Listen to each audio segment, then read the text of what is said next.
ಎಸ್ಪಿಎಲ್ ಸ್ಥಾಪನೆ ವಿರೋಧಿಸಿ, ಅಣು ವಿದ್ಯುತ್ ಸ್ಥಾವರ ಯೋಜನೆ ವಿರೋಧಿಸಿ ಈಗಾಗಲೇ ಇರುವ ಕಾರ್ಖಾನೆಗಳಿಂದ ಆಗುತ್ತಿರುವ ಮಾಲಿನ್ಯವನ್ನು ತಡೆಗಟ್ಟಲು ಆಗ್ರಹಿಸಿ ಕೊಪ್ಪಳ ಜಿಲ್ಲಾ ಬಚಾವೋ ಸಮಿತಿ ನೇತೃತ್ವದಲ್ಲಿ ಯಶಸ್ವಿಯಾಗಿ ನಡೆದ ಮಾನವ ಸರಪಳಿ ಸಮಿತಿ ಪ್ರಮುಖ ನಾಯಕರಾದ ಶ್ರೀ ಅಲ್ಲಮಪ್ರಭು ಬೆಟದೂರು ಮಾತನಾಡಿದರು.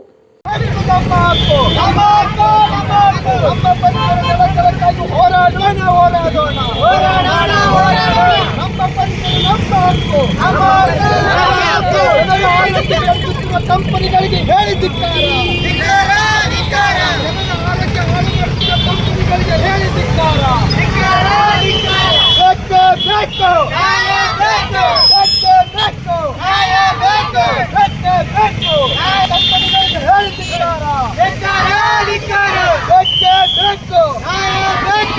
ಪರಿಸರ ನಮ್ಮ ಹಕ್ಕು, ನಮ್ಮ ಹಕ್ಕು.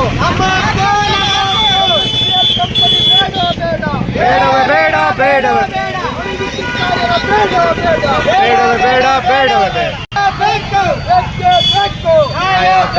ನಾಗರಿಕರಿಗೆ, ಪರಿಸರ ಪ್ರೇಮಿಗಳಿಗೆ ಮೊಟ್ಟ ಮೊದಲನೇದಾಗಿ ನಾವು ಕೊಪ್ಪಳ ಜಿಲ್ಲಾ ಬಚಾವೋ ಆಂದೋಲನ ಸಮಿತಿಯ ಮೂಲಕ ನಿಮಗೆ ಕೃತಜ್ಞರಾಗಿದ್ದೇವೆ. ನಿಮಗೆಲ್ಲ ವಂದನೆಗಳು, ಧನ್ಯವಾದಗಳು. ಬಂಧುಗಳೇ, ಗಣಿಗೇರಿಯಲ್ಲಿ ಅನೇಕ ಕೈಗಾರಿಕೆಗಳು ಕೇಂದ್ರೀಕರಣ ಆಗಿವೆ. ದೊಡ್ಡ ದೊಡ್ಡ ಉದ್ಯಮಗಳು, ಕಲ್ಯಾಣಿ ಇರ್ಬೋದು, ಕಿರ್ಲೋಸ್ಕರ್ ಇರ್ಬೋದು, MSPL ಇರ್ಬೋದು, ಇಸ್ಪಾತ್ ಇರ್ಬೋದು, ಇಂಥ ಅನೇಕ ಕಂಪನಿಗಳ ಜೊತೆಗೆ ಸ್ಪಾಂಜ್ ಐರನ್ನಿನ 200 ಘಟಕಗಳು ಹೊಗೆಯನ್ನು ಉಗುಳ್ತಾ ಇವೆ.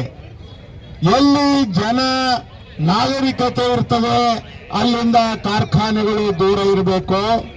ಕಾರ್ಖಾನೆಗಳನ್ನು ಒಂದೇ ಕಡೆ ಕೇಂದ್ರೀಕರಣ ಮಾಡತಕ್ಕಂತ ನೀತಿ ಸರಿಯಲ್ಲ. ಆ ನೀತಿಯನ್ನು ಕೂಡ ನಾವು ವಿರೋಧ ಮಾಡ್ತಾ ಇದ್ದೇವೆ. ಬಂಧುಗಳೇ, ಗಣಿಗೇರಿ, ಅಲ್ಲಾನಗರ, ಬಗಲಾಳ್, ಹಾಲವರ್ತಿ, ಕಾಸನಕಂಡಿ ಮುಂತಾದಂತಹ ಬಾಧಿತ ಗ್ರಾಮಗಳಲ್ಲಿ ಏನಾಗಿದೆ ಅಂದ್ರೆ ಜನರಿಗೆ TB ಆಗಿದೆ, ಅಸ್ತಮಾ ಆಗಿದೆ, ಕ್ಯಾನ್ಸರ್ ಆಗಿದೆ. ಇದರ ಒಂದು ಸರ್ವೆ ನಡೀಬೇಕು. ಆರೋಗ್ಯ ಸರ್ವೆಯನ್ನು ಆಲ್ ಇಂಡಿಯಾ ಮೆಡಿಕಲ್ ಅಸೋಸಿಯೇಷನ್ ಮೂಲಕ ಸರ್ಕಾರ ಮಾಡಬೇಕು ಅಂತ ಒಂದು ಸಮಯದಲ್ಲಿಯೂ ಕೂಡ ನಾವು ಒತ್ತಾಯವನ್ನು ಮಾಡಿದ್ದೇವೆ.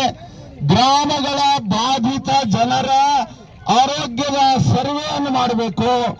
ಅವರಿಗೆ ಪುಕ್ಕಟೆಯಾಗಿ ಚಿಕಿತ್ಸೆಯನ್ನು ಕೊಡಬೇಕು. ಅವರ ಆರೋಗ್ಯ ಕಳೆದುಕೊಂಡಿದ್ದಕ್ಕೆ ಅವರಿಗೆ ನೆರವನ್ನು ಕೊಡಬೇಕು. ಅವರ ಜಾನುವಾರುಗಳಿಗೆ ಒಂದು ಈ ಭೂಮಿಯಲ್ಲಿ ಕಾರ್ಖಾನೆಗಳ ಬೂದಿ ಹೊಗೆಯಿಂದಾಗಿ ಸೊಪ್ಪೆ ಹಾಳಾಗಿದೆ, ಬೆಳೆ ಹಾಳಾಗಿದೆ. ರೈತರಿಗೆ ಬೆಳೆ ಹಾನಿಯನ್ನು ಕಾರ್ಖಾನೆಗಳ ಮೂಲಕ ತುಂಬಿಸಿಕೊಡಬೇಕು ಸರ್ಕಾರ. ಮತ್ತು MSPL ವಿಸ್ತರಣೆ ಆಗಕೂಡದು. ಅದು ಕೇವಲ ಕೊಪ್ಪಳದಿಂದ 5 ಕಿಲೋಮೀಟರ್ ದೂರದಲ್ಲಿರೋದ್ರಿಂದ ನಾಳೆ ಕೊಪ್ಪಳದ ಹೆಸರು ಕೂಡ ಮರೆಯಾಗಿ MSPL ಎನ್ನುವಂತಹ ದುಸ್ಥಿತಿ ಕೊಪ್ಪಳಕ್ಕೆ ಬರಬೇಕು. ಇಲ್ಲಿ ಘಂಟಾಘೋಷವಾಗಿ ಕೊಪ್ಪಳ ಜನರ ಪರವಾಗಿ ನಾನು ಏನು ಹೇಳ್ತಾ ಇದ್ದೇನೆ ಅಂದ್ರೆ, ಕೊಪ್ಪಳ ಇರಬೇಕು, ಇಲ್ಲವೇ MSPL ಇರಬೇಕು. ಎರಡರಲ್ಲಿ ಒಂದು ಕ್ರಮವನ್ನು ಸರ್ಕಾರ ತಗೋಬೇಕು.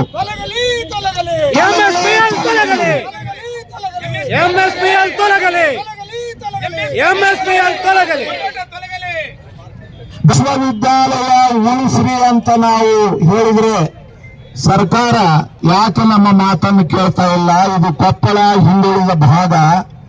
ಆದ್ರಿಂದ ಕೊಪ್ಪಳ ವಿಶ್ವವಿದ್ಯಾಲಯ ಉಳಿಬೇಕು. ಬೀದರ್ ವಿಶ್ವವಿದ್ಯಾಲಯ ಹೇಗೆ ಉಳಿದಿದೆಯೋ ಹಾಗೆ ಕೊಪ್ಪಳ ವಿಶ್ವವಿದ್ಯಾಲಯವನ್ನು ಕೂಡ ಉಳಿಸಿಕೊಳ್ಬೇಕು. ಅಣುಸ್ಥಾವರ ಅತ್ಯಂತ ಅಪಾಯಕಾರಿಯಾದದ್ದು. ಅರಸನಕೆರೆ ಮತ್ತು ಚಿಕ್ಕ ಬೆಳಕಲ್ನಲ್ಲಿ ಸರ್ವೆ ನಡೆದಿದ್ದು ಅದು MSPL ಗಿಂತಲೂ ಬಹಳ ಅಪಾಯಕಾರಿಯಾದದ್ದು. ಚೆರ್ನೋಬಿಲ್ ದುರಂತ ಮತ್ತು ಜಪಾನ್ ದುರಂತ ಆದ್ಮೇಲೆ ಅಣುಸ್ಥಾವರದ ಕಥೆ ಮುಗಿದೋಗಿದೆ. ಅಣುಸ್ಥಾವರ ಕೊಪ್ಪಳದಲ್ಲಿ ಬೇಡ, ಕರ್ನಾಟಕದಲ್ಲಿ ಬೇಡ, ಭಾರತದಲ್ಲಿ ಬೇಡ.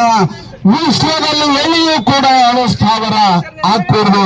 ಅದು ಮಾನವನ ಮೇಲೆ, ಪರಿಸರದ ಮೇಲೆ ಅದು ಸಾವಿರಾರು ವರ್ಷಗಳವರೆಗೆ ಅದರ ಇಂಧನದ ಪರಿಣಾಮ ಇರ್ತದೆ. ಯುರೇನಿಯಂ ಪರಿಣಾಮ ಬಹಳ ಕೆಟ್ಟದ್ದು. ಕೈಗಾದ ಸುತ್ತಮುತ್ತ ಈಗಾಗಲೇ ಅದರ ಒಂದು ಪ್ರಭಾವ ಆಗಿ ಜನಜೀವನ ಹಾಳಾಗಿರುವುದನ್ನು ನಾವು ನೋಡ್ತಾ ಇದ್ದೇವೆ. ಬಂಧುಗಳೇ, ನೀವೆಲ್ಲ ಇದು ಒಂದು ಸಾಂಕೇತಿಕವಾದ ಹೋರಾಟ. ಈಗಾಗಲೇ ಕೊಪ್ಪಳ ಬಂದ್ ಮೂಲಕ ಕೊಪ್ಪಳ ಜನತೆಯ ಆಶಯವನ್ನು ನಾವು ತೋರಿಸಿಕೊಟ್ಟಿದ್ದೇವೆ.